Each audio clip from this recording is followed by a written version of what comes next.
औज़ुबिल्लाहिमिनश्शैतानिर्रजीम बिस्मिल्लाहिर्रहमानिर्रहीम। अस्सलाम वालेकुम। तुसी देख रहे हो यूट्यूब ते मैं हाँ शाज़र रियाज़ ते अज असी आए हाँ कोटला कासम हाँ दे नाल अगे वे लाला मूसा तो डिंगा रोड ते लाले मूसे तो तकरीबन 3 किलोमीटर दे वे कोटला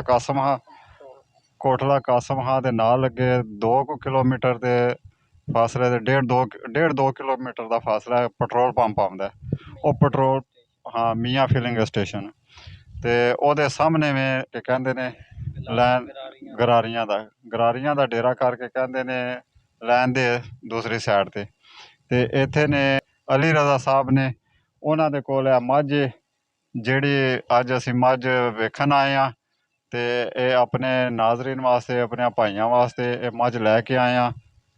अच्छी मझ सोहनी मझ ते दूसरा सूआ सोना सू मझ के हवाले नाल असी गल करते हैं। पहला जिस तरह के साडा अपना एक टॉपिक है कि हर वीडियो तो पहला असी कोई देसी इलाज दसने अज का देसी इलाज है कि अक्सर है जोड़ा मौसम जा रहा है ये कीड़े पतंगे का मौसम है। जानवर डंगर जेडे ने वो कोई पट्ठियां दे विच कोई कीड़ा खा जाते हैं। खास करके जड़ियाँ कट्टियां या बछियां होंदियां ने ये भी वड्डे ज्यादा होंदा मुतासर होंदियां ने पर वड्डे जानवर भी अक्सर खा जाते हैं। तो ओहदे नाल ये होंदा है कि किसी वक्त ते डॉक्टर टीके वगैरह लाते ने कोई तारबीन का तेल सरियों का तेल चार वगैरह दित्तियां ठीक हो जाते पर कदे कदे वो कोई ऐसा जालम कीड़ा खा गया होंदियां ने कि जिंदी वजह तो ना हवा रुकदी नहीं है हवा बनती जाती है पेट फुलदा जाता है। ਉਹਦੇ ਵਾਸਤੇ ਵੀ ਇਲਾਜ ਹੈ ਕਿ ਇਹ ਜਿਹੜਾ ਅੱਕ ਹੁੰਦਾ ਨਾ ਦੁੱਧ ਵਾਲਾ ਅੱਕ ਲੈ ਕੇ ਤੇ ਉਹਦੇ ਪੱਤਰ ਲਾ ਲੈਣੇ ਨੇ ਤੇ ਜਿਹੜੀ ਉਹਦੀ ਡਾਲੀ ਹੋਵੇ ਦੀ ਉਹਦੀ ਡਾਲੀ ਜਾਨਵਰ ਜਿਹੜਾ ਵੀ ਕੋਈ ਜਾਨਵਰ ਹੈ ਉਹ ਜਾਨਵਰ ਦੇ ਮੂੰਹ ਦੇ ਵਿੱਚ ਇਸ ਤਰ੍ਹਾਂ ਦੇਣੀ ਹੈ ਜਿਸ ਤਰ੍ਹਾਂ ਅਕਸਰ ਹੈ ਘੋੜਿਆਂ ਨੂੰ ਜਾਂ ਖੋਤੇ ਵਗੈਰਾ ਨੂੰ ਲਗਾਮ ਪਾਈ ਦੀ ਹੈ ਨਾ ਉਹ ਲਗਾਮ ਦੀ ਤਰ੍ਹਾਂ ਉਹਦੇ ਮੂੰਹ ਦੇ ਵਿੱਚ ਦੇ ਕੇ ਉੱਤੇ ਉਹਨੂੰ ਬੰਨ੍ਹ ਦੇਣਾ।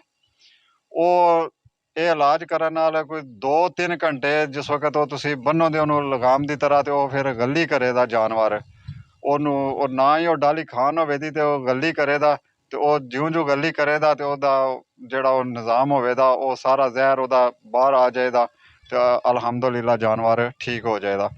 ਤੇ ਇਹ ਸਾਡਾ ਅੱਜ ਦਾ ਦੇਸੀ ਇਲਾਜ ਸੀ। ਹੁਣ ਅਸੀਂ ਮੱਝ ਦੇ ਹਵਾਲੇ ਨਾਲ ਗੱਲ ਕਰਨੇ ਆ अली साहब नाल ते उन्हां नूं पुछने आ कि जी जनाब मझ जेहड़ी है ना ये दूजे सूए वे ठीक है ते तकरीबन आई है ना 15 को दिन लैंदी है सूने विच ते बाकी जेड़ा है ना पहले सूए जेड़ा है ना दुध शुद्ध जेड़ा है ना 5-6 किलो ना एक टाइम दा दो थणा विचों देंदी रही है ठीक है।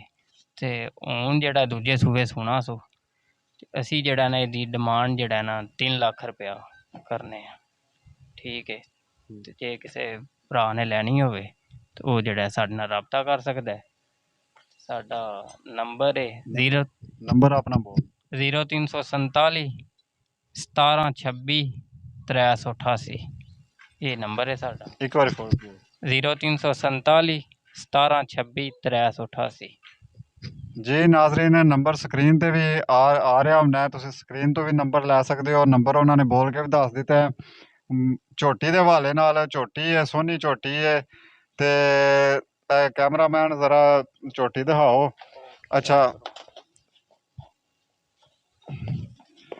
लिबास झोटी ने बनाए है।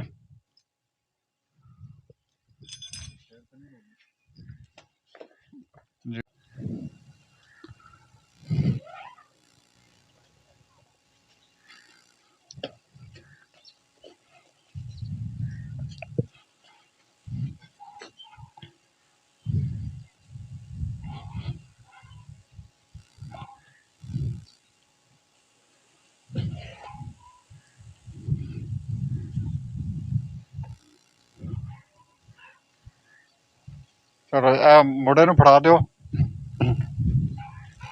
अच्छा ये मूँह दे हवाले नाल की कैसी मसाला वगैरह देन मसाला वगैरह बिल्कुल साऊ छोटा बच्चा भी जेड़ा ना वो भी ये मूँह विच हथ दे ना इस तरह बिल्कुल साऊ सील है मझ ਉਂਝ भी जेड़ा ना मिलन दी पहाड़े ते भी बिल्कुल छोटा बच्चा भी बवे ते इस तरह जेड़ा ना 2 मिनट विच मझ मिल पैंदी है। पिछला सूआ जेड़ा पहला सूआ है असू कितनी देर मिली है? ਤਕਰੀਬਨ ਇਹ ਜਿਹੜਾ ਹੈ ਨਾ ਸਾਲ ਤੋਂ ਉੱਤੇ ਮਿਲੀ ਹੈ ਤੇ ਫਿਰ ਉਹਦੇ ਵਿੱਚ ਹੀ ਜਿਹੜਾ ਹੈ ਨਾ ਜਲਦੀ ਬਣ ਵੀ ਗਈ ਹੈ। ਠੀਕ ਹੈ, ਹੁਣ ਤਕਰੀਬਨ ਅਸੀਂ ਨਾ ਕੋਈ 2 ਕੁ ਮਹੀਨੇ ਹੋ ਗਏ ਨੇ ਇਹਨੂੰ ਛੱਡਿਆ, ਉਹ ਵੀ ਖੁਦ ਹੀ ਛੱਡਿਆ ਹੈ। ਅੱਛਾ ਨਿੱਘੇ ਦੁੱਧ ਜਿਹੜਾ ਦਿੰਦੀ ਰਹੀ ਹੈ, ਅਸੀਂ ਖੁਦ ਹੀ ਛੱਡੀ ਹੈ ਕਿ ਅੱਗੋਂ ਨਵੇਂ ਦੁੱਧ ਤੇ ਫਿਰ ਪੈ ਗਈ। ਜੀ ਨਾਜ਼ਰੀਨ, ਤੁਸੀਂ ਦੇਖ ਲਿਆ ਮੱਝ ਝੋਟੀ ਜਿਹੜੀ ਹੈ ਉਹਨਾਂ ਨੇ ਦੱਸਿਆ ਹੈ ਕਿ ਦੂਸਰਾ ਸੂਆ ਹੁਣ ਸੂਣਾ ਸੂ, ਇਹਦੇ ਤੋਂ ਪਹਿਲਾ ਜਿਹੜਾ ਸੂਆ ਉਹ ਸੂਈ ਹੈ ਉਹ ਪਹਿਲਾ ਸੂਆ ਸੀ ਤੇ 10 ਤੋਂ 12 ਸੇਰ ਦੁੱਧ ਦਿੱਤਾ ਇਹਨੇ ਤੇ ਅੱਗੋਂ ਛੱਡੀ ਵੀ ਬਕੌਲ ਉਹਨਾਂ ਦੇਵੇ ਕਿ ਦੋ ਥਣਾ ਵਿੱਚੋਂ 6 ਕਿਲੋ ਇੱਕ ਟਾਈਮ ਦਾ ਦੁੱਧ ਦਿੰਦੀ। ਦੋਵਾਂ ਥਣਾਂ ਦੇ ਵਿੱਚੋਂ 6 ਕਿਲੋ ਇੱਕ ਟਾਈਮ ਦਾ ਦੁੱਧ ਪਹਿਲੇ ਸੂਏ ਦਿੰਦੀ ਰਹੀ ਹੈ ਤੇ ਮਾਸ਼ਾਅੱਲਾ। ਫਿਰ ਇਹਦਾ ਮਤਲਬ ਹੈ ਕਿ ਜੇ ਪਹਿਲੇ ਸੂਏ ਝੋਟੀ ਇਤਨਾ ਦੁੱਧ ਦਿੰਦੀ ਰਹੀ ਹੈ ਤੇ ਅੱਗੋਂ ਅਗਲੇ ਸੂਆਂ ਦੇ ਵਿੱਚ ਜਾ ਕੇ ਤੇ ਕੀ ਕਰੇਗੀ। ਤੇ ਅੱਛੀ ਝੋਟੀ ਹੈ, ਅਗਰ ਕਿਸੇ ਨੇ ਲੈਣੀ ਹੋਵੇ ਤੇ ਉਹ ਸਕਰੀਨ ਤੇ ਨੰਬਰ ਭਾਈਰਾਂ ਦਾ ਆ ਰਿਹਾ ਹੋਵੇ ਤਾਂ ਤੁਸੀਂ ਇਹਨਾਂ ਨਾਲ ਰਾਬਤਾ ਕਰ ਸਕਦੇ ਹੋ। ਰਾਬਤਾ ਕਰਕੇ ਤੇ ਮਜ਼ੀਦ ਜਿਹੜਾ ਕੀਮਤ ਹੈ ਇਹ ਜਿਹੜਾ 3 ਲੱਖ ਰੁਪਇਆ ਤੁਸੀਂ ਕਹਿ ਰਹੇ ਹੋ, ਅਗਰ ਕੋਈ ਬੰਦਾ ਤੁਹਾਡੇ ਨਾਲ ਰਾਬਤਾ ਕਰਦਾ ਤਾਂ ਉਹਦੇ 'ਚ ਕੋਈ ਕਮੀ ਪੇਸ਼ੀ ਹੈ? ਜੀ ਇਨਸ਼ਾਅੱਲਾ ਜ਼ਰੂਰ ਤਾਵਨ ਕਰਾਂਗੇ ਜੀ ਉਹ ਕਹਿ ਰਹੇ ਨੇ ਕਿ ਇਨਸ਼ਾਅੱਲਾ ਜਿਸ ਵਕਤ ਕੋਈ ਬੰਦਾ ਰਾਬਤਾ ਕਰੇਗਾ ਤੇ ਜ਼ਰੂਰ ਤਾਵਨ ਕਰਾਂਗੇ। ਤੇ ਬਾਕੀ ਝੋਟੀ ਵੀ ਤੁਸੀਂ ਦੇਖ ਲਈਏ ਤੇ ਅੱਲਾਹ ਤਾਲਾ ਸਭ ਨੂੰ ਆਪਣੇ ਹਿਫਜ਼ੋ ਅਮਾਨ ਵਿੱਚ ਰੱਖਣ। ਅੱਲਾਹ ਤਾਲਾ ਸਭ ਦੇ ਕਾਰੋਬਾਰਾਂ ਵਿੱਚ ਆਪਣੀਆਂ ਰਹਿਮਤਾਂ ਆਪਣੀਆਂ ਬਰਕਤਾਂ ਅਤਾ ਫਰਮਾਨ। ਅੱਲਾਹ ਤਾਲਾ ਪਾਕਿਸਤਾਨ ਨੂੰ ਦਿਨ ਦੁਗਣੀ ਰਾਤ ਚੁਗਣੀ। ਅੱਲਾਹ ਤਾਲਾ ਪਾਕਿਸਤਾਨ ਨੂੰ ਕਾਮਯਾਬੀਆਂ ਅਤਾ ਫਰਮਾਨ। ਪਾਕਿਸਤਾਨ ਜ਼ਿੰਦਾਬਾਦ।